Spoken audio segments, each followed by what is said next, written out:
কোয়েল। আজকের আপনাদেরকে এই ভিডিওতে এমন একটি জায়গা ঘোরাতে চলেছি যেটি আমাদের ইতিহাসের পাতায় তো ছাপ ফেলেছি, আর তার সাথে সাথে আমাদের বাংলার ঐতিহ্য ও শিল্পকলাকে আরও ফুটিয়ে তুলেছে। চলুন আজকের আমরা ঘুরিয়ে দেখাই আমাদের বর্ধমান জেলারই মন্দিরের শহর অম্বিকা কালনা। অম্বিকা কালনা যেহেতু পূর্ব বর্ধমানে অবস্থিত, তাই অনেকটাই দূর কলকাতা থেকে, তাই সকাল সকাল বেরিয়ে পড়লে খুব ভালো সুবিধা হবে। হাওড়া থেকে ঠিক সকাল 5:30 আর সকাল 8টার কাটোয়া লোকাল, আর শিয়ালদা থেকে সকাল 8:06 কাটোয়া লোকাল ধরে নেমে পড়ুন অম্বিকা কালনা স্টেশনে। প্রায় 2 ঘন্টা ট্রেন জার্নি করে এখন চলে আসলাম অম্বিকা কালনা স্টেশন। এই অম্বিকা কালনা স্টেশনের প্ল্যাটফর্ম আমাদের নামিয়েছে 3 নম্বর প্ল্যাটফর্মে। আমরা 3 নম্বর থেকে এইখানে ওভারব্রিজ আছে, ওভারব্রিজ দিয়ে 1 নম্বর প্ল্যাটফর্মে যাব। এবার ওখান থেকে টোটোয় করে প্রথমে যাব আমরা 108 শিব মন্দির বা রাজবাড়ি ক্যাম্পাস। गाड़ी संख्या 13466 down Malda Howrah intercity express भाया आजिमगंज 1 নম্বর প্ল্যাটফর্মে আসছে।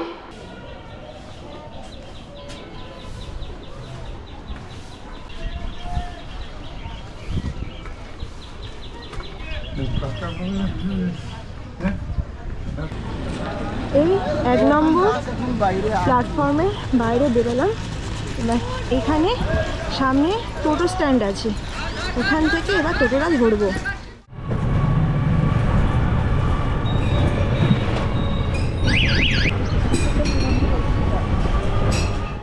চলে আসলাম কালনার 108 শিব মন্দির। এই কালনার 108 শিব মন্দির আমাদের স্টেশন থেকে ভাড়া নিল 10 টাকা করে, সময় ওই 10 মিনিটের কম লেগেছে। এবার আমরা এই শিব মন্দিরে এবার এখান থেকে প্রবেশ করব।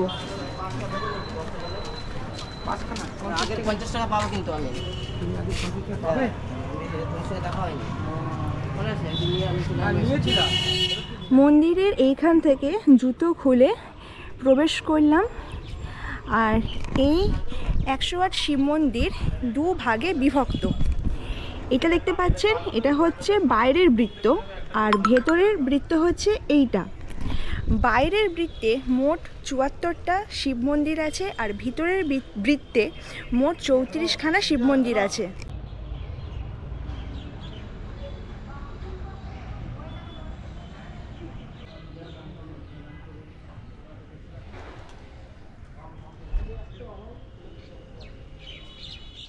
তো এই 108 শিব মন্দির মহারাজ তেজচন্দ্র বাহাদুর বর্ধমানের রাজা ছিলেন। উনি 1809 খ্রিস্টাব্দে এই মন্দিরটি প্রতিষ্ঠা করেন। আপনারা যদি একটু ভালো করে লক্ষ্য করেন, এই যে বাইরের বৃত্তের যে শিব মন্দির আছে, সেই শিব মন্দিরে একটা করে সাদা শিবলিঙ্গ, আর ঠিক তার পাশেই আছে একটি কালো শিবলিঙ্গ। ঠিক তার পাশে আছে সাদা শিবলিঙ্গ।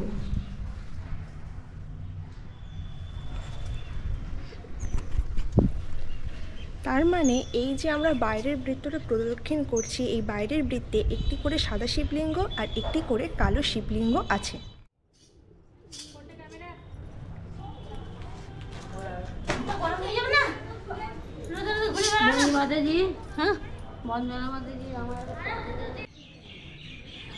বাইরের বৃত্ত থেকে এইখানে গেট আছে, এখান থেকে সামনে সরে আসলেন দেখতে পাবেন ভেতরের বৃত্তের এন্ট্রি। এই ভেতরের বৃত্তে মোট 34খানা শিব ঠাকুরের মন্দির আছে। আর এর বিশেষত্ব হচ্ছে 34খানা যে শিব ঠাকুরের মন্দির, তার প্রত্যেকটি শিব ঠাকুর সাদা শিবলিঙ্গ।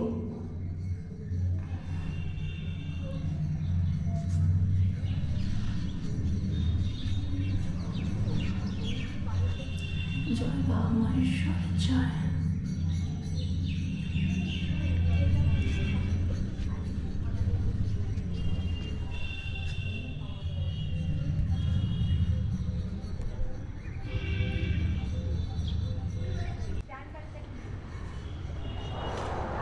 এই 34খানা শিব মন্দিরের ভিতরে এইখানে একটি ফলন্ত বেলগাছ আছে, আর এইখানে ফলন্ত বেলগাছ আছে, খুব সুন্দর করে বেদি করে দিয়েছে, বসার জায়গা আছে, আর ঠিক তার মাঝখানে আছে এটা পুরনো দিনের কুয়ো।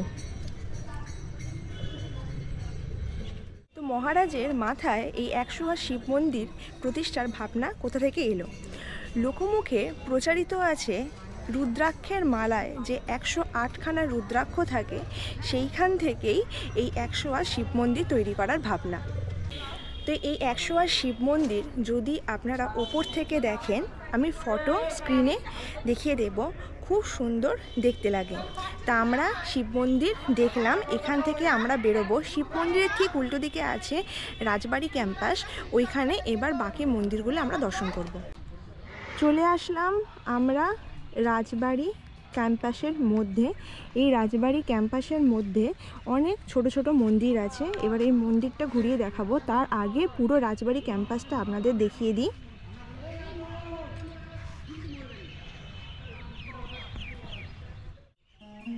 রাজবাড়ি ক্যাম্পাসে ঢুকে বাম দিকে প্রথমেই দেখতে পাবেন প্রতাপেশ্বর মন্দির। আনুমানিক 1849 সালে এই মন্দিরটি প্রতিষ্ঠা হয়। ক্যাম্পাসের উল্টো দিকে 108 শিব মন্দিরের প্রতিষ্ঠাতা মহারাজ তেজচন্দ্র বাহাদুরের একমাত্র জীবিত পুত্র রাজা প্রতাপচাঁদের স্ত্রী পিয়ারি কুমারী দেবী এই মন্দিরটি প্রতিষ্ঠা করেন। পুরো মন্দিরের দেয়ালে মহিষাসুর মর্দিনীর টেরাকোটার কাজ লক্ষ্য করা যায়।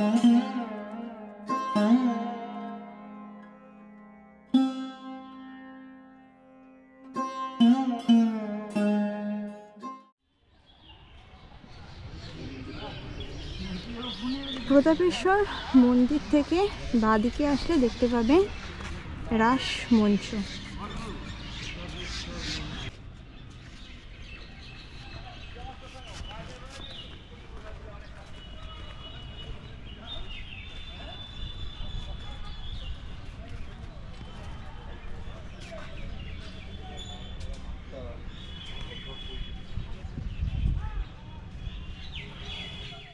এন্ট্রি দিয়ে ঢুকে বাঁহাতে পড়বে প্রতাপেশ্বর মন্দির, তারপর রাসমঞ্চ, আর রাসমঞ্চের ঠিক এইখানে আছে লালজি মন্দির। এই রাজবাড়ি ক্যাম্পাসের মধ্যে সবথেকে পুরনো মন্দিরগুলির মধ্যে একটি হচ্ছে লালজি মন্দির। 1739 খ্রিস্টাব্দে এই মন্দিরটি প্রতিষ্ঠা হয়।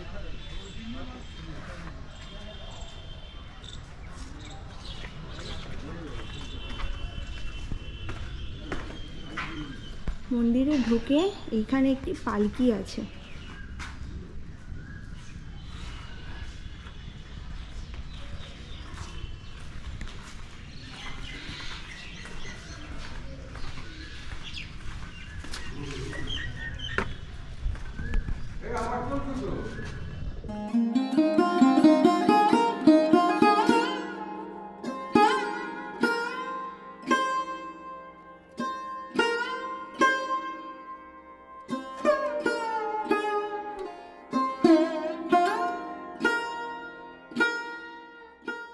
রাজবাড়ি ক্যাম্পাসের মধ্যে যে লালজি মন্দির আছে, এই লালজি মন্দিরের একটি বিশেষত্ব হচ্ছে এই লালজি মন্দির মোট 25খানা চূড়া বিশিষ্ট মন্দির। সারা পশ্চিমবঙ্গে মোট 5টি 25 চূড়া বিশিষ্ট মন্দির আছে, তার মধ্যে লালজি মন্দির একটি। আর এই ক্যাম্পাসের মধ্যেই আছে কৃষ্ণচন্দ্র জি মন্দির, সেটিও 25 চূড়া বিশিষ্ট মন্দির। এছাড়া অম্বিকা কালনায় গোপালজি মন্দির আছে, যেটাও 25 চূড়া বিশিষ্ট মন্দির। আর দুখানা মন্দির আছে, একটি আছে হুগলিতে আর একটি আছে বাঁকুড়া বিষ্ণুপুরে। লালজি মন্দির প্রতিষ্ঠা করেছিলেন কে? মহারাজ কীর্তিচন্দ্র রায়ের মা ব্রজকিশোরী দেবী এই মন্দির প্রতিষ্ঠা করেন। এই মন্দিরের এন্ট্রি দিয়ে ঢুকে এইখানে দেখতে পাবেন নাট মন্দির, আর এই হচ্ছে লালজি মন্দির। তো আপনারা যদি ভালো করে খেয়াল করেন, এর মোট 25 চূড়া বিশিষ্ট মন্দির। 12খানা আছে বাইরে, তার ওপরে আছে 8, তারপরে 4, তারপরে 1। দুপুরবেলা লালজি মন্দিরে ভোগ প্রসাদ বিতরণ হয়। আপনাদেরকে ঘুরিয়ে দেখালাম লালজি মন্দির, আর ঠিক লালজি মন্দিরের এইখানে আছে পঞ্চরত্ন মন্দির। পঞ্চরত্ন মন্দির তার মানে মোট 5খানা মন্দির আছে, 1 2 3 4। তার মধ্যে 2টি সবথেকে বড়, 2টো মাঝারি আর একটি ছোট মন্দির।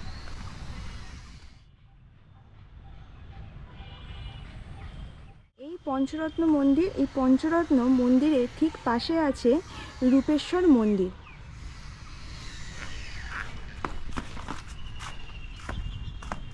যেখানে মহাদেব বিরাজমান।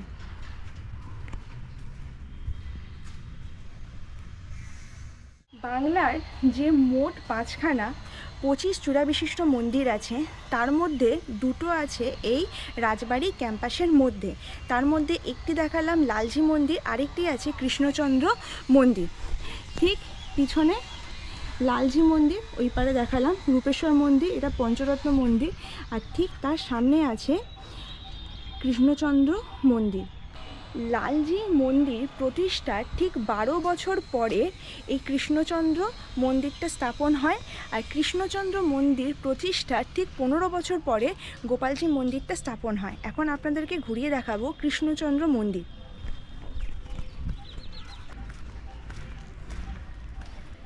(1751 থেকে 1755 খ্রিস্টাব্দের মধ্যে এই মন্দিরটি তৈরি হয়।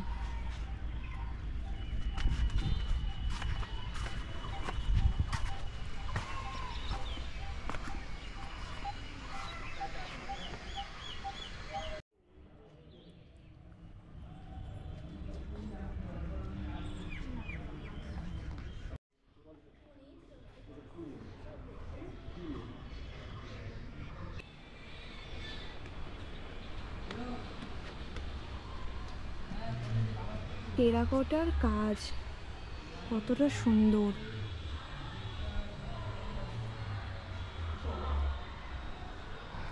এখনো পর্যন্ত ক্ষয় হয়েছে কিন্তু ভালো আছে। এইখানে ঘোড়া আর তার ওপরে ঘোড়সওয়ার।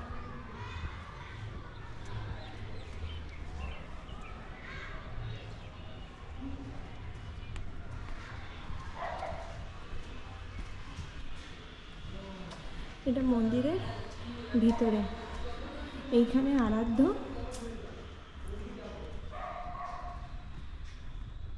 শ্রীকৃষ্ণ রাধা।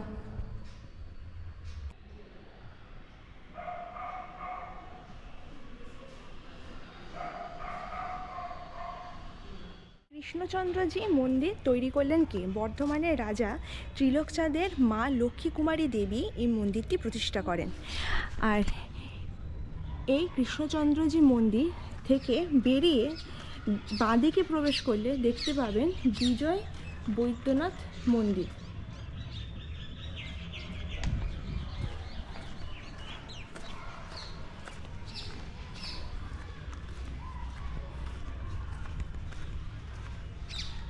এই বিজয় বৈদ্যনাথ মন্দির, যেখানে আরাধ্য দেবতা মহাদেব।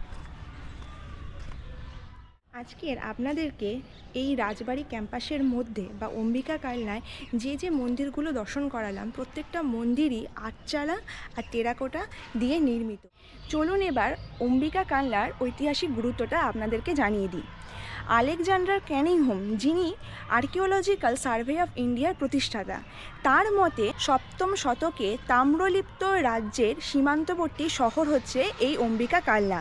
এমনকি রাজা কনিষ্কর রাজত্বকালে এই অম্বিকা কালনা ছিল হাইপার নৌঘাঁটি। যেহেতু চৈতন্য মহাপ্রভু এই অম্বিকা কালনায় এসেছিলেন, সেই কারণে বৈষ্ণবদের জন্য খুব বিখ্যাত একটি তীর্থস্থান। এবারে এই অম্বিকা কালনা নামকরণটা এই রকম কেন? পঞ্চদশ ষোড়শ শতকে এই স্থানটির নাম ছিল আম্বুয়া বা অম্বুয়া মুলুক। 19 শতকে এই স্থানটির নাম পরিবর্তন হয়ে হয় অম্বিকা কালনা। এই অম্বিকা নামটি কোথা থেকে এসেছে? যেহেতু এই কালনা শহরে আরাধ্য দেবী মা সিদ্ধেশ্বরী, যিনি জৈন দেবী অম্বিকার পরিবর্তিত রূপ, তা সেই থেকে এই অম্বিকার নামকরণটি হয়েছে।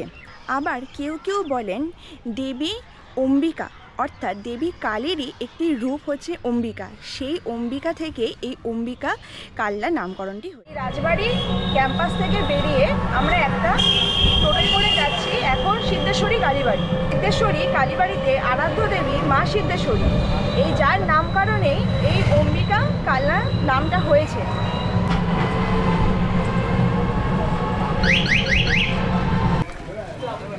চলে আসলাম সিদ্ধেশ্বরী কালীবাড়ি, আর মন্দিরে পুজো দেওয়ার জন্য এখানে ব্যবস্থা আছে। দুপাশে ডালা ঘর আছে, এখান থেকে আপনারা পুজো দিতে পারেন।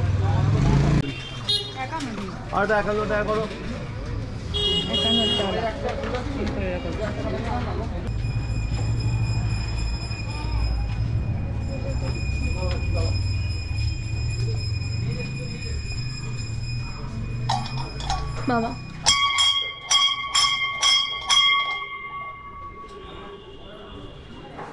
এই সিদ্ধেশ্বরী কালী মন্দিরের ভেতরে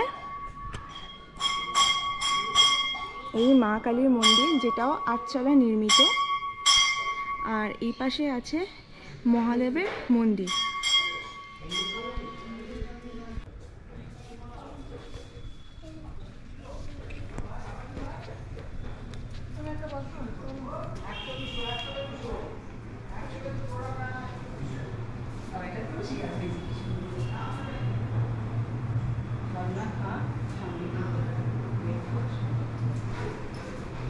এই 51 টাকার ডালি, হ্যাঁ ভালো। ওই সিদ্ধেশ্বরী কালীবাড়ি যেখানে আমরা পুজো দিলাম, মাকে আপনাদেরকে দর্শন করালাম, ঠিক ওইখান থেকে একটু পিছন দিকে সরে আসলে দেখবেন এটা অনন্ত বাসুদেব মন্দির। শ্রী শ্রী গোপীনাথ গৌরীয় মঠ অনন্ত বাসুদেব মন্দির। আজকের এখানে একজনের অন্নপ্রাশন হচ্ছে। Remove your shoes hair.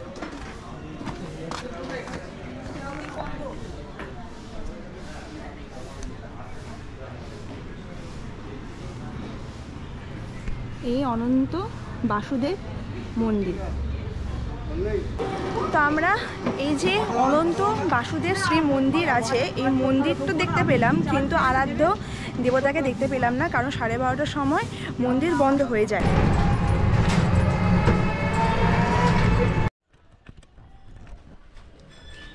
চলে আসলাম, আমাদের নেক্সট স্পট হচ্ছে পাতালগঙ্গা। তাই এই গলি ধরে এখন হেঁটে হেঁটে যাচ্ছি।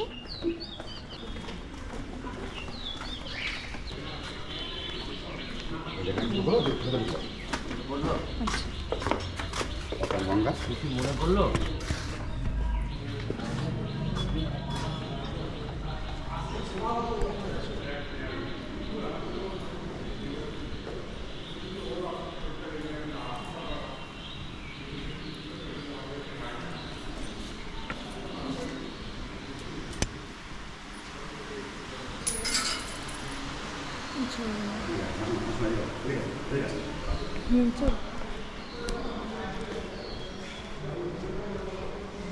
এই পাতালগঙ্গার মধ্যে যে মন্দিরটা আছে, এই মন্দির ভগবান ইনি গঙ্গা নিয়ে এসেছেন। ও ইনি গঙ্গা নিয়ে এসেছিলেন। মানে বয়স যখন বয়স হয়ে যায় তখন প্রতিদিন গঙ্গা জানাতে প্রতিদিন যখন বয়স হয় দিয়ে যখন বয়স হয়ে গেছে আমি গঙ্গা যেতে পারছি না, তখন নিজে বাড়িতে গঙ্গা নিয়ে আসে। আচ্ছা, হ্যাঁ নিজে নিয়ে চলে আসে। এই ভগবান বাবা এই বাবাজি যখন যখন সুস্থ ছিল তখন প্রতিদিন গঙ্গা চান করতে হতো হেঁটে, এখান থেকে গঙ্গা 1 কিলোমিটার। দিয়ে দিচ্ছি আমার বয়স হয়ে গেছে, আমি যেতে পারছি না, তা কী করবো এখন আমি নিজে বাড়িতে গঙ্গা নিয়ে আসে, দিয়ে গঙ্গায় চান করতো, দিয়ে পুজো দিত। গঙ্গাকে আহ্বান করে ডেকে নিয়েছে। হ্যাঁ ডেকে নিয়ে শরীর ভক্তরা আহ্বানে গঙ্গা বেশি আছে।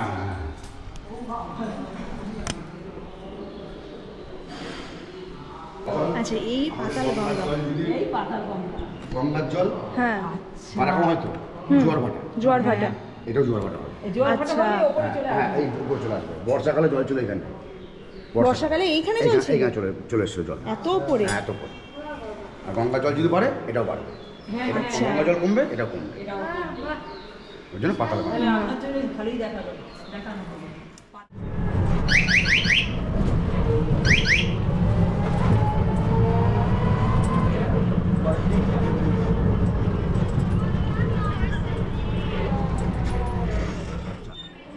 চলে আসলাম আমাদের পরবর্তী গন্তব্য শ্রী শ্রী মহাপ্রভু ঝলক দর্শন। মহাপ্রভু বলেছে যে আমাকে যদি ধরে রাখতে চাস তাহলে কিন্তু আমাকে সবসময় খুলে রাখলে হবে না, আচ্ছা। গেট বন্ধ থাকবে, প্রভুরা আসবে, আমাকে ঝলকের জন্য খুলবি আবার বন্ধ করবি। ওর জন্য যখন প্রভু আসে তখন খুলে দর্শন করে আবার গেট বন্ধ করে, ওর জন্য বলেছে ঝলক দর্শন। আচ্ছা, এটা যে শ্যামসুন্দর বাড়ি, এখানে নিত্যানন্দ প্রভুর বিয়ে হয়েছিল। শ্যামসুন্দরকে দেখাচ্ছেন, শ্যামসুন্দর মন্দির, এটা মন্দিরে দেখাচ্ছেন, তারপর ফুলতলা বিয়েটা নিয়ে যাবে।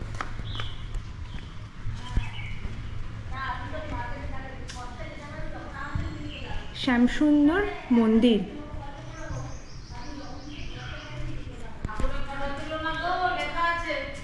আচ্ছা,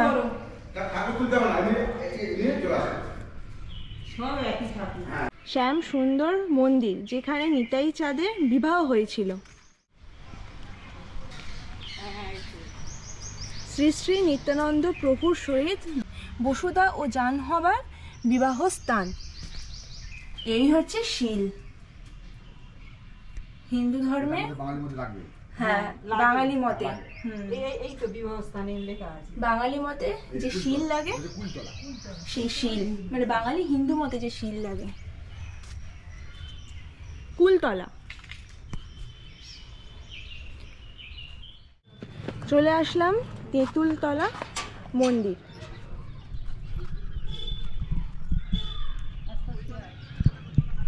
তেঁতুল গাছটার বয়স হচ্ছে 600 বছর। 600 বছর? 600 বছর।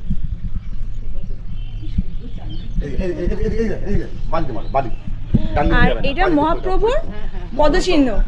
এখানে মহাপ্রভু বিশ্রাম নিয়েছিল, চরণ দিয়ে চলে গেল। সে মহাপ্রভুর জীবনীর সব এরকম স্ট্রাকচার করা আছে।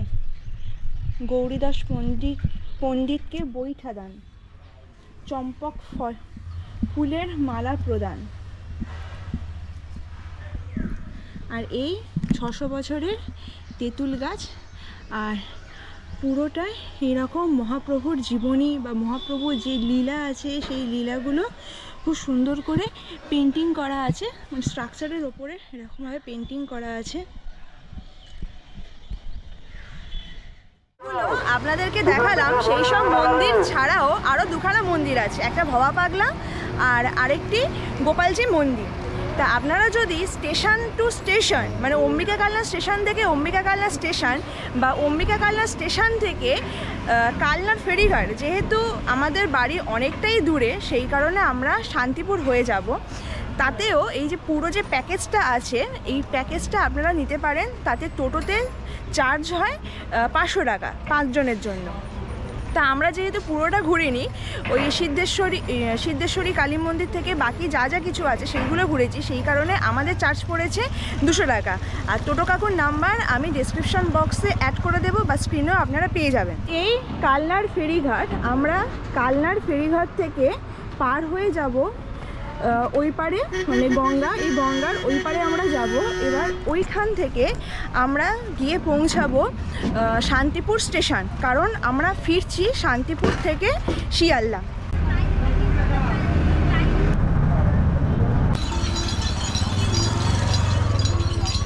গঙ্গা পার হয়ে চলে আসলাম কালনা ফেরিঘাট থেকে নৃসিংহ ফেরিঘাট, অর্থাৎ যেটা শান্তিপুর ফেরিঘাট। এবার এইখান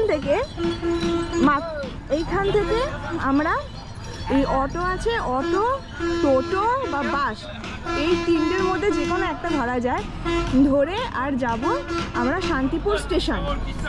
তো ফেরিতে আমাদের লাগলো 5 টাকা করে ভাড়া, সময় 5 মিনিটও লাগেনি।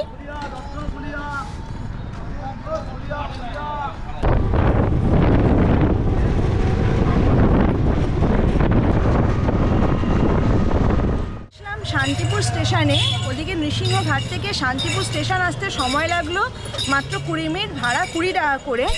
আমাদের এখন ট্রেন আছে 2:27, এখন বাজে 2:20। তো চলো এবার আমরা ট্রেন ধরি।